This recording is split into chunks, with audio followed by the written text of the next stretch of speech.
l'actualité.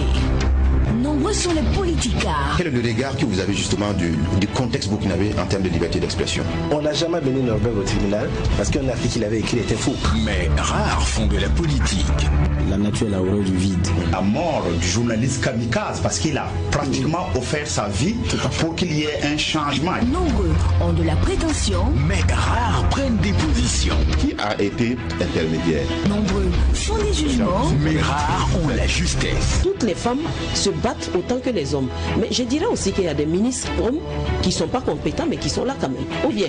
Mais quand l'actualité devient l'objet... Normalement, la notion bien comprise de laïcité permet un équilibre des confessions religieuses à l'intérieur d'un espace républicain. Tous deviennent sujets. Sans conscience de savoir que l'autre découle de nous, ça crée naturellement en vous un sentiment de paix et ça tue tout sentiment de guerre. Le tribunal de l'actualité, c'est du lundi au vendredi à 8h et rediffusé les mêmes jours à 22h. Le tribunal de l'actualité, c'est avec Loukman Sanfo, Bernard Boukma et Geoffroy Vaha. C'est de lundi au vendredi de 8h à 9h, simultanément sur Watt FM 100.8 et sur Tree TV, la télé interactive, et rediffusée à 22h. Le tribunal de l'actualité ne condamnait plus l'info sans l'avoir jugé. Tree TV, la télé interactive.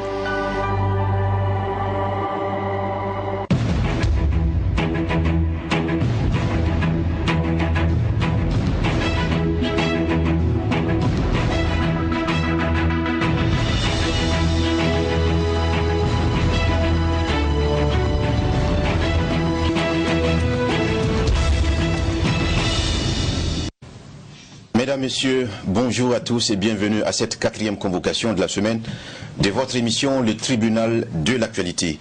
L'écrivain et philosophe Sam Lord a dit ceci: les humains ignorant ce qu'ils sont toujours en désaccord sur ce qu'ils veulent devenir. Les humains ignorant ce qu'ils sont toujours en désaccord sur ce qu'ils veulent devenir. Bonne méditation en cette journée du 13 juin 2019 et bienvenue à cette convocation de la semaine. Je suis Loukman Sanfo, président de ce tribunal, juge au siège Bernard Boukma et Geoffroy Vaha sont dans ce studio. Bonjour et bienvenue. Bonjour Président, bonjour juge Vaha, bonjour Madame, Monsieur. Bonjour juge Boukma, bonjour Président, bonjour auditeurs et téléspectateurs. Voilà, bienvenue à tous les deux sur ce plateau du tribunal de l'actualité. Mesdames, Messieurs, merci aussi de votre fidélité à ce programme. C'est du lundi au vendredi à partir de 8h et diffusé les mêmes jours à partir de 22h. Ce matin, nous allons parler de la situation au Congrès pour la démocratie et le progrès, le CDP. Vous savez que l'ex-parti au pouvoir a annoncé un congrès extraordinaire le dimanche 16 juin prochain à Ouagadougou en vue de se conformer à ses propres textes, précisément la relecture de la composition de son organe dirigeant, le Bureau politique national. Vous savez qu'après la conférence de presse tenue le 11 juin dernier et organisée par la direction politique du parti pour faire le point des préparatifs, on apprend que d'autres membres du parti ont attrait le même parti en justice au fin d'obtenir la suspension de la tenue du congrès extraordinaire et le procès serait prévu pour se tenir hier 12 juin puis ramené aujourd'hui 13 juin mais à la demande des avocats du président du parti, cela a été ramené aujourd'hui. Qu'en est-il exactement? Le congrès aurait-il lieu? Si oui, dans quelles conditions? Pour en savoir davantage, nous avons convoqué le secrétaire national à l'organisation du parti, en la personne de Boubacar Sanou. Bonjour et bienvenue. Bonjour Monsieur Sanfo. Voilà, merci d'être sur ce plateau du tribunal de l'actualité pour nous expliquer toute la situation et les enjeux de ce congrès extraordinaire. Mesdames, Messieurs, prenons les avant-propos des juges au siège.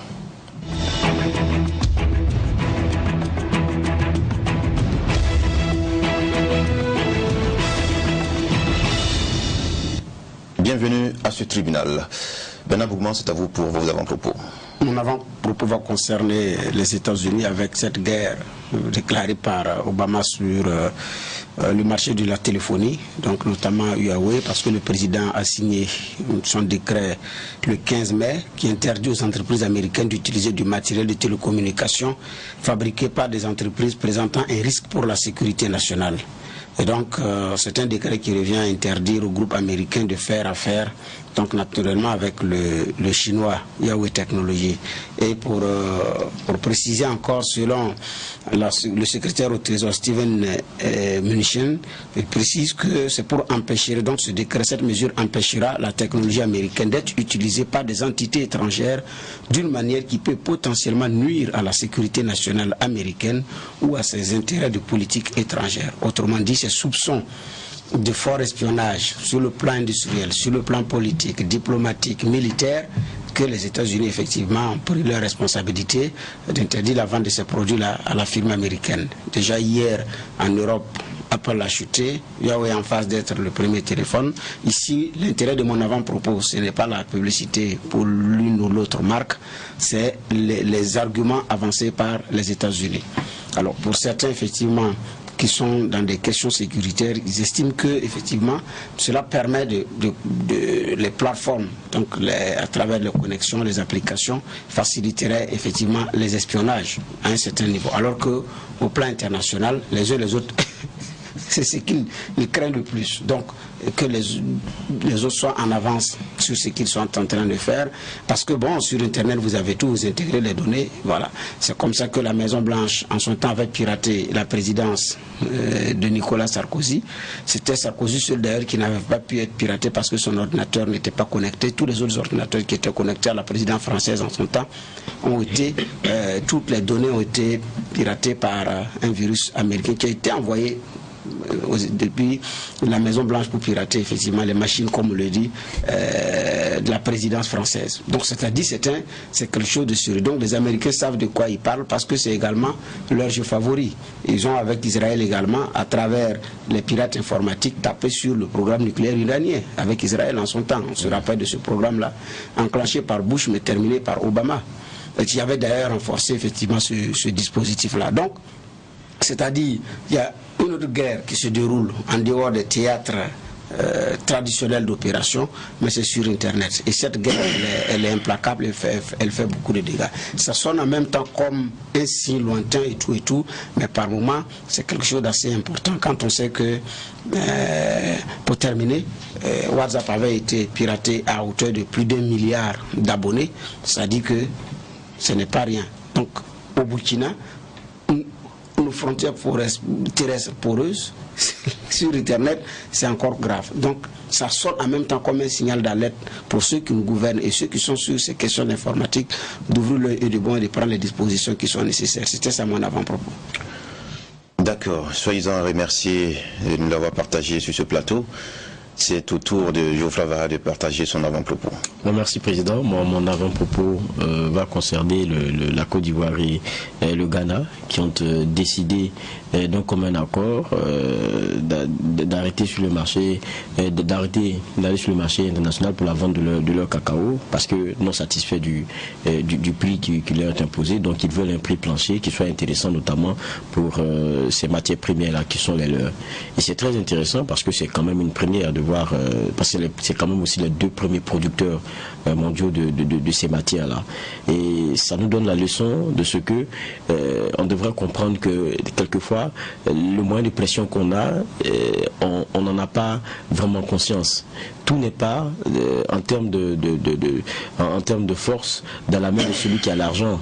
Mais celui qui a l'argent est un demandeur de matière que vous avez et ça vous donne aussi un moyen de pression. Je pense que c'est ce que ces deux pays-là ont compris. Maintenant, la grandeur dans la décision, c'est cela. C'est que vous êtes à la fois meilleurs producteurs mondiaux, mais vous êtes concurrents, quoi qu'on dise. Maintenant, pour le bien commun, celui de vos producteurs, il est intéressant d'aller ensemble et donc parler d'une même voix. Et quand vous enlevez la Côte d'Ivoire et vous enlevez le Ghana de ce marché-là, des matières premières, et on sait que les pays occidentaux sont très demandeurs de ce cacao-là, vous verrez que l'impact il est fort. Déjà, sur les coûts mondiaux, hier, on a déjà senti comment la fébrilité s'est fait sentir les prix qui ont commencé à grimper. Mais ce que veulent ces deux pays, c'est un prix plancher qui soit discuté et qui évidemment fasse le bonheur de leurs producteurs. Et c'est ce que moi j'ai choisi en avant-propos ce matin pour dire que quand on est ensemble, on est fort, et pourvu qu'on comprenne que l'intérêt n'est pas que l'autre perde, mais c'est qu'on gagne ensemble. Et c'est la leçon que cela nous donne.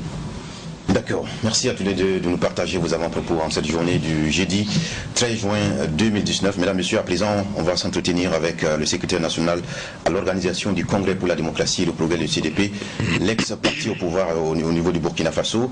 Vous parlez de la tenue de ce congrès extraordinaire annoncé pour le dimanche 16 juin prochain. Alors, il y a eu d'abord cette conférence de presse animée par la direction du parti pour faire le point des préparatifs. Ensuite, on a entendu que des membres ont attrait le parti en justice au fin d'obtenir la suspension du congrès parce qu'il y a des préalables selon eux. Alors, qu'en est-il exactement? Le congrès va-t-il se tenir? Si oui, dans quelles conditions? Boubacar Sanou est là pour nous entretenir. Pour commencer, est-ce que votre parti, le CDP, est en crise? Oui, d'abord, mon bonjour à vous et puis à tous les téléspectateurs et également à tous les militants de notre parti. Dire que le CDP est-il en crise, et je pense jusqu'à présent non, le CDP n'est pas en crise parce que nous tenons nos instances régulièrement et la direction est à sa place et tous les organes sont là. Et pour moi, c'est d'abord les éléments de base et pour donc évaluer l'état, la situation d'un organe comme le CDP parti. Et pour moi, donc, tout est en place et il n'y a pas de problème, ça va. Peut-être qu'on vous demandera qu'est-ce que vous mettez dans la notion de crise, parce que toutes les fois où votre parti va aux instances, à la consultation des instances suprêmes, il y a toujours ce bruit qu'on entend, mais quand on pose la question, vous dites que vous n'êtes pas en crise. Qu'est-ce que vous appelez crise finalement selon vous? Bon, je parle de crise lorsqu'il y a un dysfonctionnement tel que les organes, les instances n'arrivent pas à se réunir. Mais nous ne sommes pas dans cette situation. La situation de crise, c'est lorsque vous êtes en incapacité de pouvoir vous réunir, de pouvoir trancher, de pouvoir ensemble prendre une décision qu'on peut dire qu'il y a crise. Mais au niveau des instances, il n'y a pas ce problème.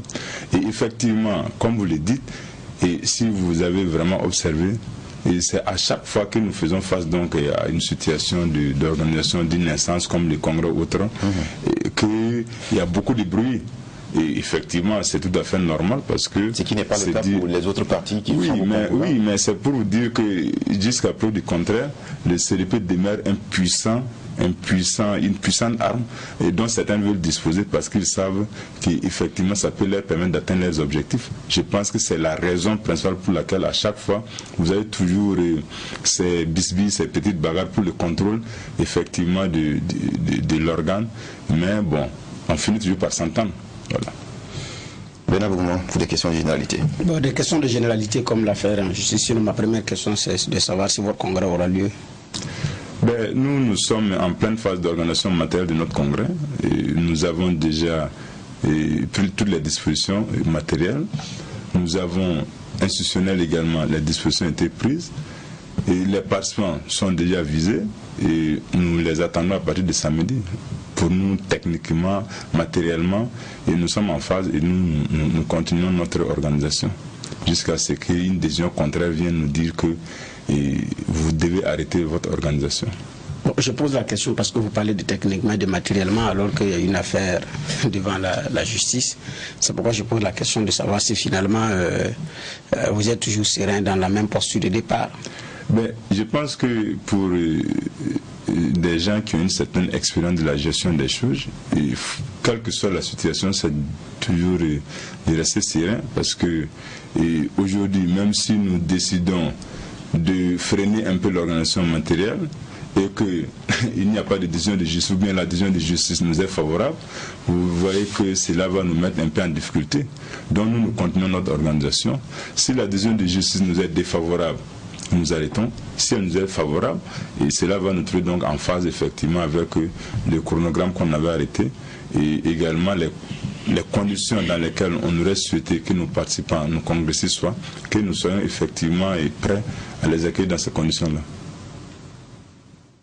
Geoffroy, comme on est dans les généralités, moi j'ai envie de demander pourquoi est-ce que maintenant on avait peut-être avant l'impression d'un CDP très discipliné.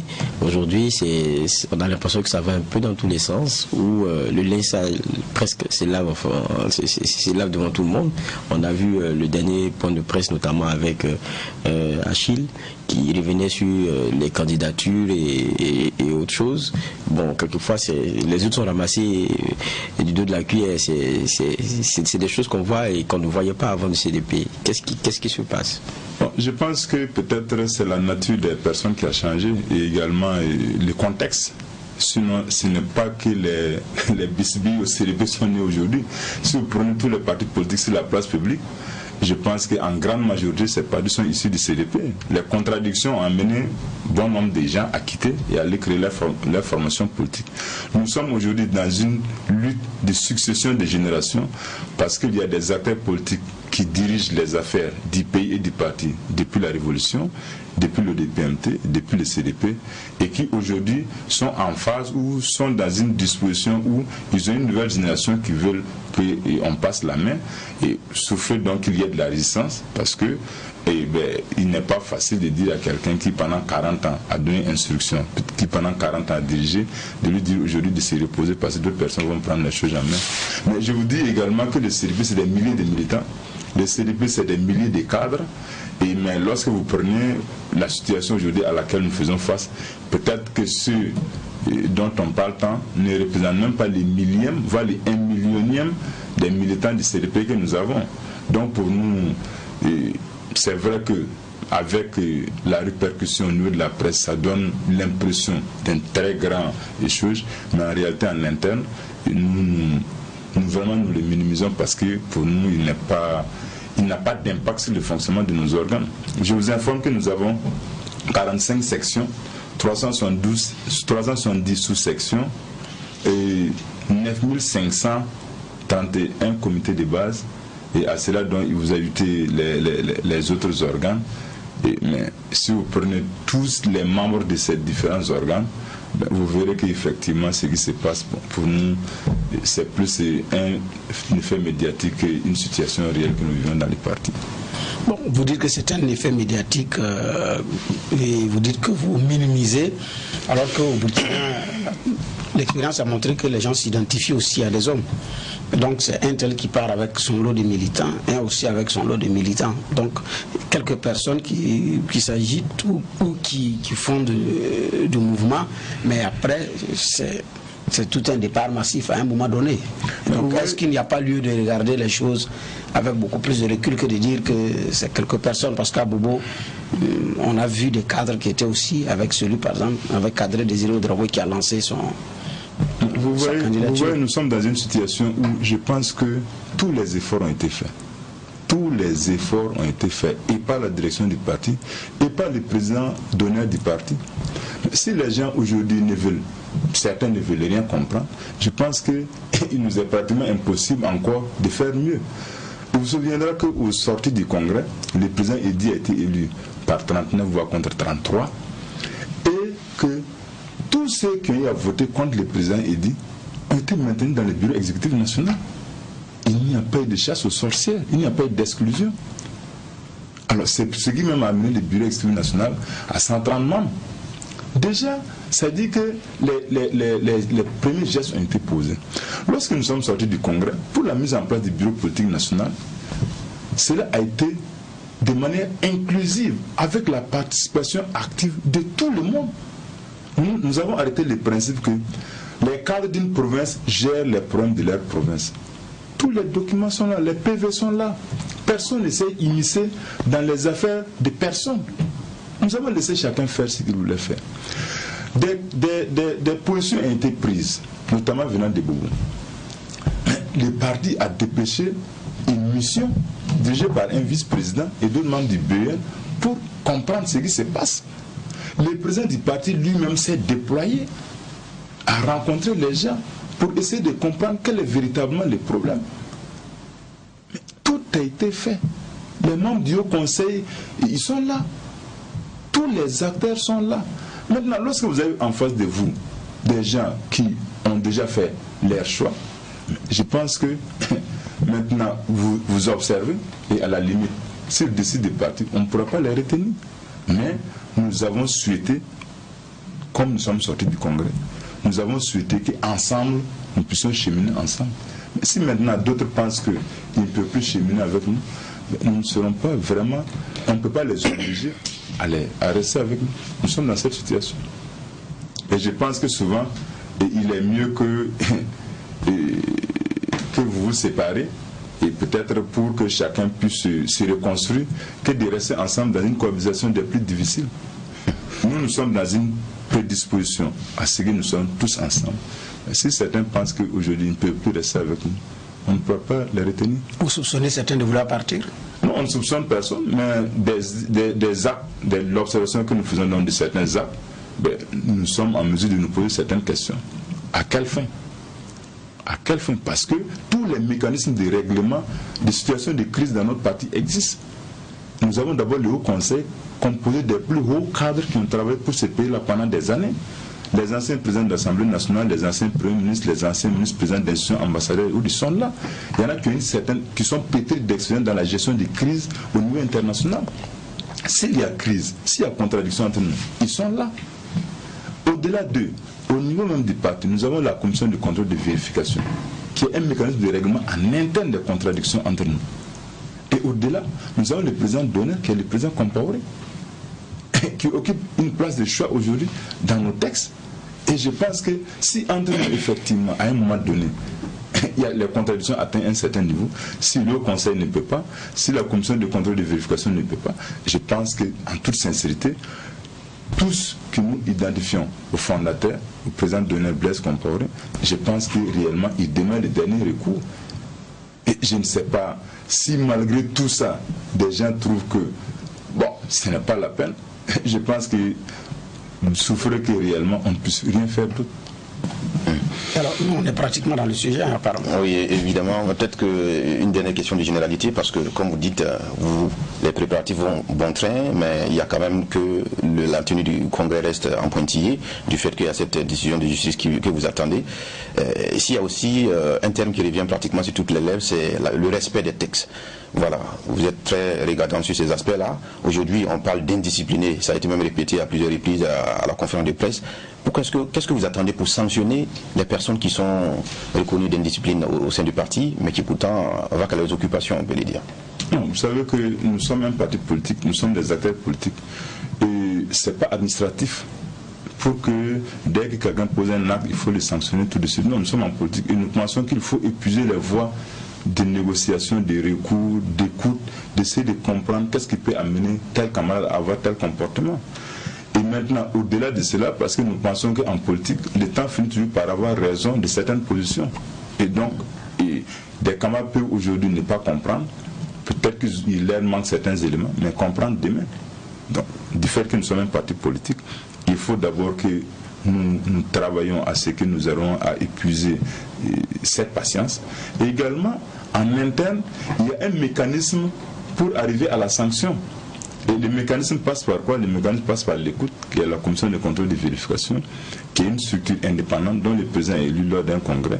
Donc cette commission doit écouter d'abord tout le monde, et maintenant, après avoir écouté tout le monde par rapport à la gravité de l'acte posé, et fournir un rapport avec une proposition donc de sanctions. Et donc nous suivons toutes ces procédures parce que bon, il ne s'agit pas de dire il a fauté, on se lève. Non, il faut suivre donc toute une procédure pour en arriver là.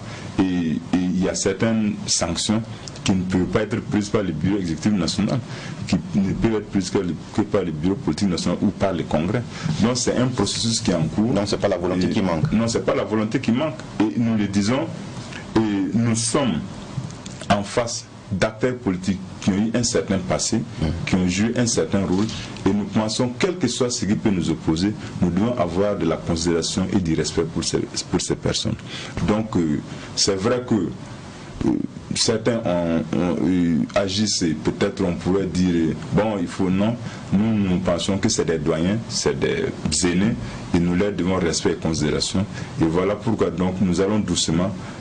C'est vrai que ça peut paraître peut-être une faiblesse, non, pas du tout, mais nous pensons que quel que soit ce qu'un doyen fait, un aîné a fait, il faut également prendre en compte son passé. Ce n'est pas ce qu'il fait aujourd'hui qui fait de lui une personne de mauvaise foi ou bien une personne indisciplinée. Non. Il y a son passé également que nous devons capitaliser et ce fait que nous devons les manager d'une certaine manière pour que réellement l'honneur soit sauf. Et qu'en est-il de ceux qui vous ont attiré en justice? Est-ce qu'ils sont dans le respect des textes? Parce que je crois que vous tenez à cette décision judiciaire alors qu'il y a un règlement intérieur. Qu'est-il dit-il? Bon, c'est tout ça qui nous fonde à nous poser souvent certaines questions. Parce que d'abord, comme vous le dites, les dossiers en justice, on ne peut pas rentrer dans certains détails, mais vraiment c'est de manière, je peux dire, c'est la mort dans l'âme que nous assistons à cette situation. Parce que nous avons des mécanismes de règlement de nos crises. Ça dit que nous n'avons vu aucun acte n'a été posé à l'interne pour dire, face à cette situation, comment il faut la régler. Non. Rien. Nous avons, c'est comme ça, et avant-hier soir, nous avons été saisis par le secrétariat du siège pour nous dire qu'il y a une dossier qui vient d'amener une convocation c'était hier à 14h. Bon. Et nous avons vu la convocation. Nous sommes allés avec nos avocats qui ont demandé aux juges de reporter pour leur permettre de mieux comprendre ce qui se passe. Bon, si chez nous, si les voies de recours en interne avaient été épuisées, parce qu'ils sont des milliers aujourd'hui à ne rien comprendre dans cette situation. Parce que personne n'a évoqué une situation de crise telle que il fallait qu'on aille trancher ça en justice. Donc s'il y avait les mécanismes de gestion en interne de la crise, on les avait épuisés. Bon, en ce moment, personne n'allait être surpris de savoir que le parti est assigné en justice. Mais rien de tout ça. Geoffroy? Moi je dirais, est-ce que ce n'est pas parce que les mécanismes dont vous parlez en interne n'ont pas confié, n'ont plus confiance? Est-ce que c'est parce que le dialogue est rompu depuis en interne et que vous savez, le dialogue ça ne sert à rien lorsqu'il est de sourd, hein. Tout n'est pas de parler et d'échanger. Il faut être écouté, il faut être pris en compte et devant des oreilles qui ne sont pas attentives, on va faire voir ses droits ailleurs. Non, je pense que ce que vous dites, c'est comme nous l'avons dit, c'est vraiment avec une certaine surprise que nous avons vu ce qui se passe aujourd'hui.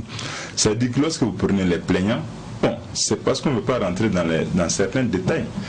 Et pourtant sont importants pour la compréhension de la situation. Comme le dossier est au niveau de la justice, il ne serait pas très bon qu'on s'étale sur certains aspects. Je pense que c'est peut-être mieux que cela soit devant les juges. Quand vous dites que vous êtes surpris, ça veut dire que vous ne vous attendiez même pas à cela. Non, on ne s'attendait pas à cela parce que l'objet de la plainte pour nous, ça n'a pas lieu d'être, ça n'a jamais fait l'objet d'échanges en interne entre nous.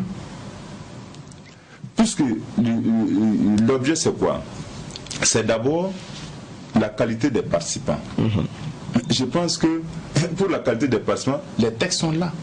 Finalement, qui participent d'ailleurs à ce congrès? C'est statutairement ceux qui doivent participer qui participent. Ils sont combien? Actuellement, nous sommes à 1627 qui doivent participer. Bon, en fait, je pose la question parce que lors du congrès, votre bureau exécutif national est porté de 106 à 130 membres, le Haut Conseil de 40 à 80.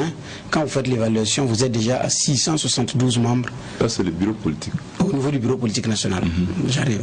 Alors, aujourd'hui, vous avez plus de 1000 membres du bureau politique national. La question, c'est, malgré les textes, comment est-ce que vous êtes arrivé là? Pourtant, vous avez des textes qui précisent les conditions. Et puis aujourd'hui, vous avez un BPN qui a un grand monde et qui est en même temps décrié. Comment est-ce qu'on est arrivé là? Parce que ceux qui décrivent sont en même temps soit membres du bureau exécutif national ou membres du bureau politique national. C'est ça qui crée l'incompréhension. C'est tout ça qui fait qu'on se pose réellement la question de la bonne foi des acteurs. Il vous souviendra que le congrès, nous l'avons tenu dans une atmosphère un peu tendue. Avec l'élection du président, qui s'est terminée autour de 5 h du matin, il fallait composer le bureau exécutif national, les présenter aux congressistes, et les congressistes devaient retourner le même jour. Dans l'incapacité matérielle, puisque le principe veut que les membres du bureau politique national soient élus par le congrès. Tout à fait. Dans l'impossibilité donc de les élire, le congrès a mandaté le bureau exécutif national de finaliser la liste des membres du bureau politique national en procédant à la désignation de ceux-ci les listes provinciales et de ceux-ci les listes la liste nationale. Mais au sorti du congrès, on avait déjà ce qu'on appelle le bureau politique national S-qualité, c'est-à-dire les membres de droit, membres de fait, du fait de leur position au niveau du parti. Les membres du bureau politique national, les membres du haut conseil, les secrétaires généraux de section, les maires et les membres des sections à l'étranger. Avec ça, vous êtes déjà à 660? Non, pas du tout. Au sorti, nous étions déjà avec ces BPN-là. En réalité, c'est ce BPN qui a participé au congrès, puisque en dehors de ceux qui avaient S-qualité, tous les autres membres devaient être désignés par le bureau exécutif national. Et lorsque nous sommes sortis du congrès, le bureau exécutif national s'est réuni, a donné mandat au secrétariat permanent de procéder donc à la finalisation du BPN. Mais au préalable, nous avons demandé de faire l'état des lieux, puisque au sorti du congrès, en dehors des membres S-qualité, on ne savait pas antérieurement ceux qui étaient membres réellement du bureau politique national.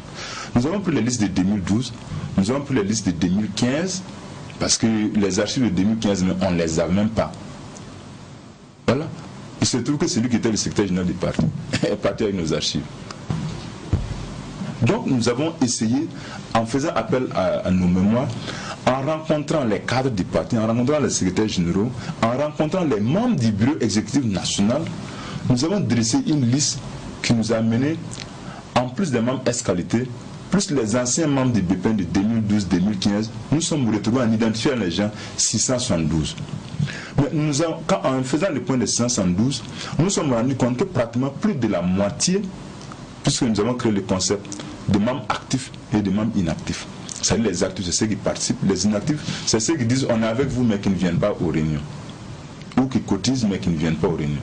Alors nous avons rendu compte au bureau exécutif national avec tout le monde. Nous avons dit, déjà nous sommes à 672, alors que le congrès, au sorti du congrès, il a dit que nous devons mettre un bureau exécutif national qui ne doit pas dépasser les 600 membres. Qu'est-ce qu'on fait? Ensemble, le bureau exécutif national a dit, bon, c'est vrai, mais c'est nous et nos textes. Comme c'est nous et nos textes, par rapport à la situation que vous présentez, si nous devons convoquer aujourd'hui une session du BPN, il n'est pas évident que les membres que vous avez identifiés là soient tous là. Et comme nous sommes en train de reconstruire le parti, nous avons le retour de certains anciens cadres, nous avons l'adhésion de nouveaux cadres, et nous avons l'adhésion des cadres d'autres partis politiques. Et il y a lieu donc que vous continuez le processus pour qu'on puisse désigner de nouveaux membres du BPN ajoutés à ce que vous aviez, parce que c'est nous et notre parti, et c'est une situation que nous allons régulariser en temps venu. Ils ont dit, ok, alors on le fait comment? On dit, bon, pour permettre aux provinces de se reconstruire, parce qu'il y avait des provinces qui n'avaient même pas 2 membres dans les BPN. On dit, bon, chaque province, hors chef-lieu de région, propose 3 personnes. Et les chefs-lieux de région proposent 5 personnes. Et les Ouagadougou proposent 30 personnes, Bouo propose 20 personnes. Quand vous faites le tout, vous êtes à 200. Alors, on a dit, bon, il faut augmenter la représentativité des femmes et des jeunes dans les bureaux politiques nationaux. Mandat a été donné au secrétariat général des jeunes de proposer 15 membres et au secrétariat national des femmes de proposer 25 membres. Cela a été fait de manière indépendante. Et lorsque nous avons rencontré les maires ont demandé au président du parti, aujourd'hui, nous avons des camarades qui sont dans les exécutifs locaux, adjoints au maire, adjoints au président du conseil régional, qui statutairement ne sont pas membres du BPN. Mais nous allons vous demander, pour les encourager et pour permettre d'avoir un certain nombre de cadres par zone, que ces gens-là puissent être admis au BPN. Le président a dit, bon, faites le point envoyé. Ils ont fait le point, ils étaient 36. Plus les maires, ça faisait 60. Mais les maires sont déjà membres S-qualité, 36. Nous les avons acceptés. Lorsque nous avons rencontré les secrétaires généraux des sections, ils nous ont dit, bon, en plus de nous, il y a des anciens EG de sections qui sont là. Il faut que le parti leur exprime sa reconnaissance en les acceptant au PPN parce que nous sommes en train de reconstruire un parti. Nous avons dit, il n'y a pas de problème, on les accepte. Lorsque nous avons désigné tout ce monde-là, lorsqu'on devait convoquer la rentrée politique, nous sommes confrontés à une situation au niveau des Kadiou. Parce que sur la base des propositions faites par les secrétariats des jeunes et des femmes, nous sommes retrouvés avec des gens qui accédaient au bureau politique national en tant que simples militants de base, alors que des cadres comme les responsables des sections, des sous-sections du Kadiou, et les responsables des jeunes des arrondissements et des femmes ne faisaient pas partie du bureau politique national.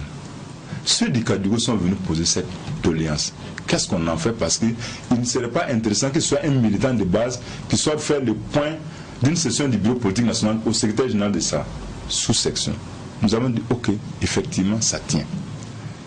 Nous avons dit, il n'y a pas de problème. On a identifié les membres des sous-sections du Kédougou, les responsables des sous-sections du Kédougou, qui n'étaient pas membres du BPN, et nous les avons cooptés. En cela, les conseils municipaux de Ouagadougou sont venus nous voir, parce qu'ils avaient déjà eu une rencontre préalable avec le président du parti, pour dire au président du parti, nous sommes la vitrine du parti. Il y a des militants qui vont accéder au bureau politique national. Nous, en tant que conseillers, tous ne sommes pas membres du bureau politique national. Nous demandons une faveur pour qu'on puisse nous permettre d'accéder au bureau politique national. Et je vous dis, tout cela a été fait sur mandat du bureau exécutif national. Alors donc, nous avons fait le point, parce que pour nous, c'est un parti en reconstruction. Et c'est ce point qui nous amène approximativement à 1 millier de membres du bureau politique national. Voilà comment les désignations sont faites. D'accord. Voici exposer la situation. Elles ne sont pas l'œuvre. Non, c'est une action participative, progressive, qui nous amène dans cette situation. Moi j'ai une question. Vous avez tout à l'heure dit une phrase, c'est nous et nos textes. Ça veut dire quoi? Ça veut dire que vous êtes coincé par des textes, mais c'est vous et vos textes. C'est ce que je suis en train de dire. Lorsque nous avons fait l'exposé au BPN et au BN, au Bureau exécutif national, le Bureau exécutif national a dit effectivement, les textes prévoient pas plus de 600. Nous sommes déjà en évaluation à plus de 600, mais c'est nous, nos textes, c'est une situation qu'on va régulariser. Mais vous dites c'est vous et vos textes, mais je me rappelle que lorsqu'il s'agissait de l'affaire Désiré Kadré, on a entendu Achille qui n'est pas allé du dos de la cuillère. Il dit notre parti a des textes, il faut les respecter, quelqu'un ne peut pas debout, faire ceci, faire cela, il y a des textes. Mais pourquoi c'est nous et nos textes quand il s'agit de certaines questions? Qui termine sa question. Je vais dire, si les textes sont si sacrés, pourquoi vous dites c'est vous et vos textes? Non, vous voyez, vous accrochez à des bouts de phrases. J'ai dit, c'est le bureau exécutif national qui a reçu mandat du Congrès. Le bureau exécutif national a reçu mandat du Congrès pour finaliser le bureau politique national. C'est le bureau exécutif national qui a dit, effectivement, les statuts ont prévu ça, mais nous sommes sortis d'une situation, voici ce que nous constatons, c'est nous et nos textes. Nous allons rendre compte au Congrès de la difficulté que nous rencontrons à mettre en application sa résolution. Est-ce qu'il y a une disposition qui donne au bureau exécutif national ce pouvoir de le faire? La résolution du Congrès, c'est une résolution qui a été prise au Congrès. Comme je vous l'ai dit, j'ai dit la composition du bureau politique national, il y a les membres S-qualité, il y a les membres élus sur les listes provinciales, les listes nationales. Mais matériellement, on n'avait pas le temps de désigner les membres sur les listes provinciales, sur la liste nationale, le jour à la clôture du Congrès. Donc le Congrès a donné mandat au bureau exécutif national de procéder à l'élection de ses membres. La deuxième catégorie de membres du BPN. La première catégorie est déjà là. C'est la deuxième catégorie de membres que le bureau exécutif devait désigner. Mais lorsque le bureau exécutif national a voulu faire l'évaluation de ceux qui avaient le statut de membres du BPN depuis le congrès de 2012, le congrès de 2015, il se trouvait que matériellement le nombre sorti du congrès déjà, c'est-à-dire les 600 ont été déjà dépassés. Ils ont dit, bon, comme nous sommes en reconstruction, continuez le processus, en temps venu, on verra comment on va régulariser cette situation. C'est ce qui est en train d'être fait. Une résolution vous a demandé de faire un travail, ça veut dire que vous avez été envoyé, il y a une réalité du terrain qui s'impose. C'est vrai qu'il y a un parti en reconstitution, mais il y a une réalité aussi qui est là, implacable. Est-ce qu'il ne vous est pas venu à l'esprit de dire qu'effectivement, pourquoi pas convoquer expressement un congrès extraordinaire? C'est ce que nous sommes en train de faire. C'est parce que vous avez été coincé que ce congrès arrive. Mais bien sûr, parce qu'il fallait absolument régulariser cette situation. Parce que quand vous avez... Ce congrès est convoqué pour régulariser une situation, parce qu'une résolution prise par le congrès est difficile à être mise en application. Alors parce que j'ai cette impression-là, vous avez envoyé un enfant d'aller vous payer des céréales, vous dites, bon, je préfère du sorgho blanc, il arrive, il dit, il y a du sorgho rouge, il paye, en temps, comme toutes les graines, il l'envoie. Bon, c'est des graines, ça peut se faire, mais c'est pas ce que j'ai demandé. Est-ce que c'était pas prudent, soit de se tenir à ce qu'on lui a demandé, ou de revenir demander conseil avant de repartir?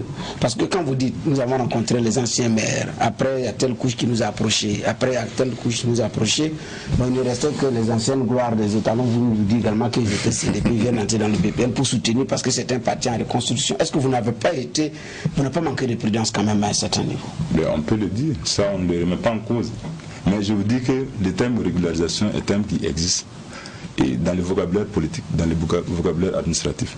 Même administrativement, une décision peut être prise, et puis après maintenant, on prend une autre décision pour la régulariser. Mais là, vous êtes dans la réaction.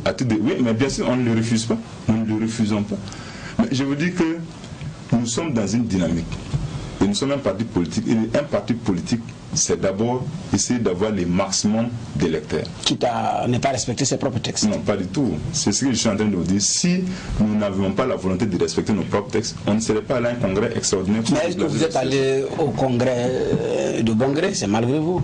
Non, c'est pas de gaieté du cœur que vous partez au congrès. C'est malgré nous parce que nous sommes rendus compte qu'une résolution prise par le congrès est difficile à être mise en application.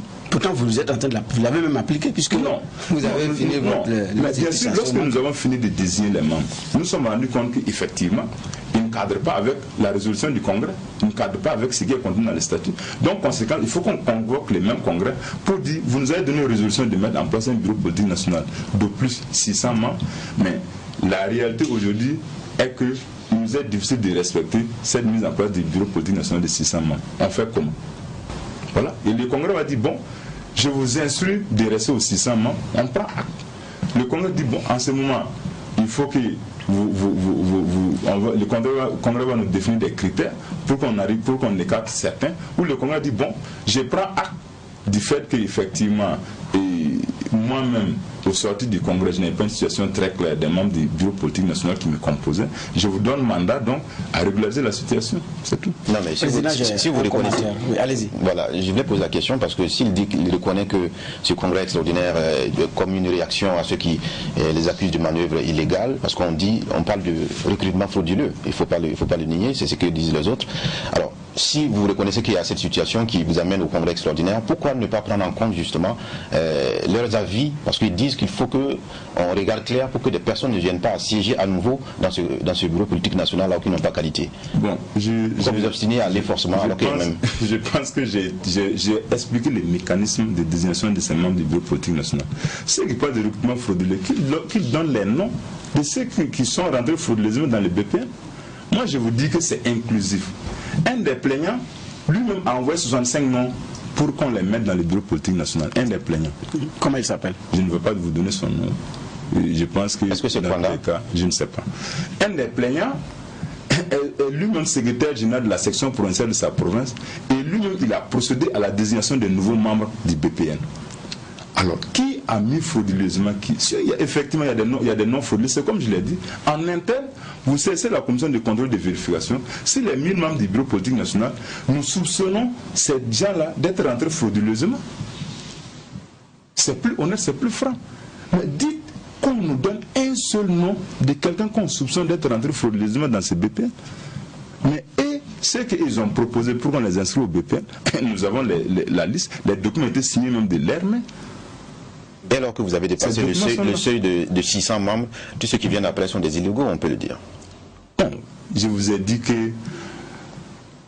nous avons fait une évaluation de notre bureau politique national au sorti du Congrès. Et déjà, nous avions dépassé les 672. Ça veut dire que ceux-mêmes qui ont siégé en principe au Congrès dépassaient les 672. Et les 600 déjà. Alors, donc, lorsque vous sortez du Congrès même, vous faites le point de ceux qui ont participé au Congrès en tant que BPN, en principe, ils sont déjà plus de 600. Alors, où est l'illégalité? Qui est illégal, qui n'est pas illégal? Déjà. C'est-à-dire, avant même la désignation de nouveaux membres, ceux qui sont sortis du Congrès dépassaient déjà les 600. Voilà. Donc, nous étions face à une situation où il nous fallait absolument prendre certaines dispositions. Et c'est ce que nous sommes en train de faire en allant à un Congrès extraordinaire pour rendre compte de la résolution prise par le Congrès. Moi, ce n'est pas une question. C'est un peu une question, c'est un commentaire que je peux faire. Cette situation au niveau du CDP, c'est à peu près la même chose dans les autres partis, et même au niveau de la gestion de la chose de l'État. Il y a les textes, il y a les lois, mais comme c'est... À partir du comme c'est là, on se permet toutes les libertés. Après, on est rattrapé, on dit non, en réalité, c'était pas animé d'intention, chose, mais voilà, en réalité. Et puis bon, à un moment donné, il y a quelqu'un qui est responsable et qui doit répondre. Voilà. Tout le monde, vous dites qu'il y a quelqu'un qui a envoyé 65, non, oui, mais en attendant, il y a quelqu'un qui a la responsabilité de refuser ou de ne pas refuser. C'est la même chose comme l'affaire des déchets électroniques et électriques avec une loi de 2013 qui n'est pas appliquée, comme le schéma d'aménagement urbain de Bobo Dioulasso qui ne permet même pas le déclassement d'une forêt. Pourtant, les textes sont là. Juridiquement, les textes sont là, mais c'est une tradition burkinabé. Donc ce n'est pas seulement au niveau du CDP, c'est un commentaire que je fais. Ce n'est pas seulement au CDP. Même dans les autres partis politiques, vous l'avez. Quand il s'agit de désigner dans les listes et tout. Et c'est ce qui fait que parfois il y en a qui disent écoutez, tenons-nous-en à ce que nous-mêmes nous avons écrit sur le papier. Mais vous voyez qu'un congrès finit et on fait l'évaluation des membres et on est déjà à plus de ce qui est demandé par les textes. On est à 672 alors que les textes prévoient 600. Donc j'ai dit c'est une situation à la sauce burkinabé. Je pense que vous faites l'effort réellement de ne pas m'écouter, de ne pas me comprendre. Oui, il fait l'effort de ne pas m'écouter, de ne pas me comprendre. Je dis qu'au sortir du congrès, le congrès, qui est l'instance suprême du parti, a donné mandat au bureau exécutif national. Mais justement, j'arrive. Juste une précision. Non, j'arrive. Okay. Non, j'arrive. A donné mandat. Ça dit c'est rare. Ça ne se fait même pas. Mais c'est rare du moment que nous étions face à une situation où il fallait faire la clôture du congrès. Alors donc, ça dit que le bureau exécutif national en ce moment a un mandat du congrès pour mettre en place le bureau politique national. Mais au sortir du congrès, si le congrès avait dit déjà au bureau exécutif national, attention, j'ai déjà 672 membres, vous pensez qu'on allait même parler de mettre en place encore un bureau politique national? Non. Et donc, comme le bureau exécutif national a reçu le mandat, il a dit, bon, nous avons reçu le mandat de mettre en place la deuxième composante du bureau politique national. Mais dans l'évaluation, nous sommes déjà à ces normes. Mais il se trouve que nous sommes un parti en reconstruction, nous devons rester dans une dynamique. Le bureau exécutif national qui a mandat du congrès décide d'agir de la sorte et de rendre compte au congrès. Il y a quoi d'anormal en cela? Si on avait décidé que dans tous les cas on s'en fout, on fait et puis on s'assoit, là la rigueur, mais nous avons dit bon, voilà ce que nous avons fait, il faut qu'on retourne maintenant auprès du congrès pour dire bon, la résolution qui a été prise, au sorti déjà, il se trouve que nous étions déjà en dépassement de ce que vous nous avez dit. Voici ce que nous avons pu faire, nous venons vous rendre compte de ce qui a été fait. Voilà. C'est toujours l'incompréhension. Non, l'incompréhension. C'est quand vous avez dit que le BPN a dit le BPN. Que nous sommes un parti, comme nous sommes un parti en reconstruction, et comme. Moi j'ai lu votre interview accordée. Vous avez dit que c'est les réalités, les circonstances qui l'ont exigé. Ce n'est pas les textes. C'est pourquoi j'ai dit, on a les textes d'un côté, il y a d'autres éléments qu'on appelle réalité, qu'on appelle pragmatisme, qu'on appelle circonstances terrain qui ont guidé l'action. Justement, alors qu'on a des textes, même si vous avez un mandat, c'est comme j'ai dit, vous avez envoyé un enfant d'aller vous payer ça, ce n'est pas parce que vous lui avez donné l'argent, il a payé et puis il reste de la monnaie qu'il peut se permettre d'autres achats aussi. Prenons l'inverse, vous envoyez un enfant, il va, et puis c'est trouve que l'argent que vous lui avez donné ne vaut pas la marchandise. Il a envoyé qui? Non, vous envoyez un enfant, je prends. Oui, ça c'est une autre phase. Comme l'autre phase aussi, vous pouvez lui dire de prendre, et après vous allez compléter. Là, il a cette précision. Voilà. De prendre et après vous allez compléter. Mais là, il a cette précision. Ou l'enfant peut même vous ramener la marchandise. Vous me dites, vous m'avez donné 100 francs, il se trouve que ça coûte 150 francs. Parce que moi voilà. Ça aussi c'est une réalité. Vous êtes en train de travailler. L'instance suprême qui va valider ce c'était un congrès. Ce congrès devrait venir pas en réaction, mais en anticipation. Mais ce congrès vient en réaction, vous l'avez reconnu. Oui, mais je ne sais pas, le problème il est à quel niveau? Il n'y a même pas de problème. Mais alors, c'est vous qui en faites. On va écouter la réaction de Geoffroy. Non, moi c'est même pas une réaction. Et tout à l'heure vous disiez que parmi ceux qui vous en veulent, si je peux dire ça comme ça, il y en a qui vous ont même envoyé des listes et tout. Maintenant c'est proposer des listes et tout. Mais c'est quoi le problème de fond à la fin? Je me dis que vous parlez. C'est pourquoi nous on ne comprend pas où est le problème de fond. Parce que nous sommes dit que vous comprenez des militants d'un parti politique qui participent collégialement à une prise de décision, qui signent les listes de présence, qui délibèrent dans les instances de ces partis et qui après sortent pour aller se plaindre de la décision qu'ils viennent de prendre. C'est à ne rien y comprendre. Il y a combien de CDP? C'est le seul CDP que nous connaissons.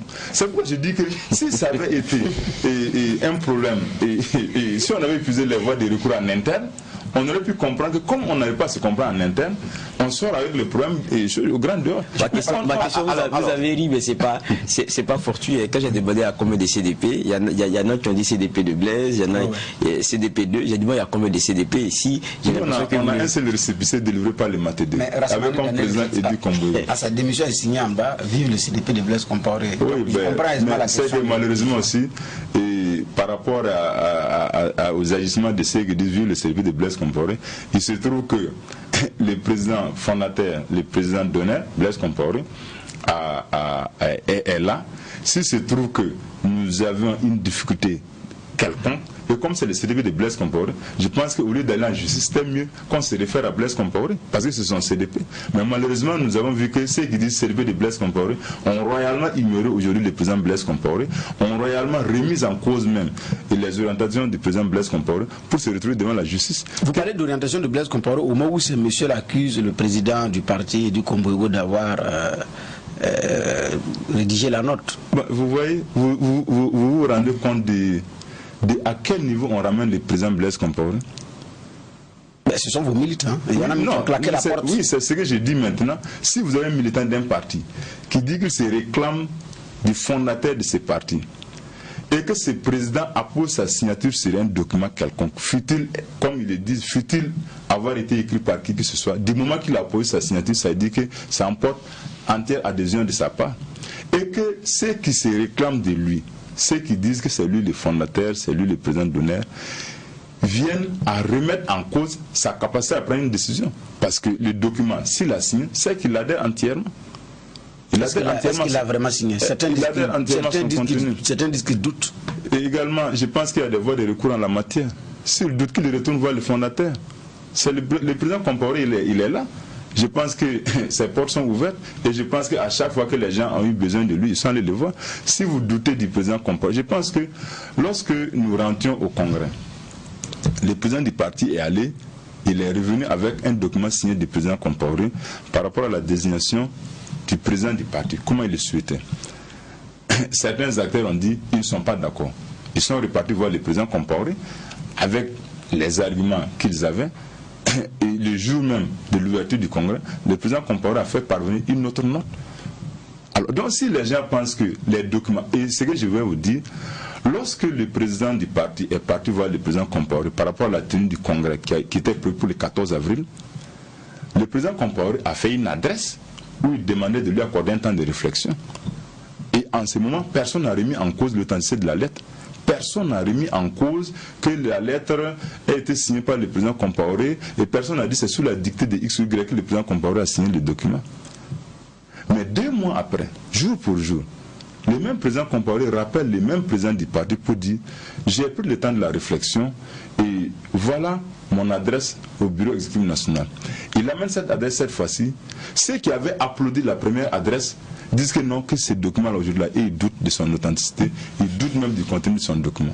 Bon, vous voyez que c'est un peu difficile de rêver quelqu'un qui... Alors, je vais vous donner la parole pour conclure tout à l'heure, mais peut-être une dernière question, puisqu'on parle, on dit que le Congrès extraordinaire parle pour relire les textes. Est-ce que le postulat c'est lequel? On parle pour sauter le verrou de la limitation du nombre de membres au BPN? Bon, pas fondamentalement. Nous partons au Congrès. Nous avons reçu le mandat du Congrès de proposer les membres du bureau politique national sur les listes provinciales, sur les listes nationales. Nous sommes confrontés à une situation, nous avons identifié ceux qui doivent être élus, mais il se trouve que par rapport à la réalité, ils dépassent le nombre que le Congrès nous avait demandé de désigner. Nous allons voir le Congrès. Si le Congrès dit ferme, on ne bouge pas, on ne bouge pas. Donc en ce moment, les délégations vont se revoir pour voir parmi les gens proposés, revoir ce qu'il faut faire. Mais si le Congrès dit bon, et il n'y a pas de problème, et par rapport aux arguments que vous avez avancés, bon, je vous donne mandat donc de dépasser les 600 par rapport à cela. Sauter les verrous de la limitation des 600, on le fera. Et en ce moment, tous ceux qui ont été désignés donc d'office feront partie du bureau politique national. On va prendre 1 minute chacun pour tirer des conclusions de cette audition. Geoffroy. Oui, moi il y avait une question que vous avez posée au départ, de savoir est-ce que le parti était en crise. Moi je pense qu'après avoir échangé pendant ces 50 minutes en gros, la question elle avait tout son sens. Il nous a répondu que bon, c'est des choses qu'il minimise, mais je pense que c'est pas à minimiser. Donc maintenant, c'est clair que la réalité de la gestion d'un parti se fait au regard de la pratique du terrain. Et c'est des choses que vous corrigez après. C'est peut-être la dynamique, mais il faudrait qu'ils se parlent et qu'ils se comprennent. C'est ça le plus important peut-être. Oui, je pense que le plus important, c'est qu'ils se comprennent, ils se parlent, comme l'a dit Geoffroy, parce que à la réalité, 2020 n'est pas loin, c'est un moment d'enjeu. Les autres ont déjà d'ailleurs désigné leurs candidats et ils sont en train de se battre pour le respect des textes ou bien pour se positionner. Bon, c'est une situation en tout cas qui ne va pas être facile, mais bon, je pense que le CDP aussi a des hommes, avec des femmes qui sont capables d'aller au-delà de l'essentiel, donc pour pouvoir se comprendre. Maintenant, dire que le parti n'est pas en crise, on peut comprendre sa posture en tant que cadre du parti, mais ce n'est pas forcément minimiser les choses, parce que si on arrive à aller en justice, ça veut dire qu'il y a quand même un pari franchi. Peut-être que d'autres pas de franchis viendront, on ne sait pas, on ne le souhaite pas pour la cohésion du parti, mais bon, le reste on appréciera les jours à venir. D'accord, merci d'être passé. Merci. Je pense que c'est de lancer un message d'appel à la sérénité à tous nos militants, de dire que ce qui arrive, c'est dans l'ordre normal des choses dans la vie d'un parti politique, dans la conquête du pouvoir, c'est des choses qui arrivent. C'est à nous de toujours garder de la sérénité. Et aux uns aux autres, je pense que si nous arrivons à nous parler toujours, c'est pour dire qu'on peut toujours trouver une solution. Et j'ose croire que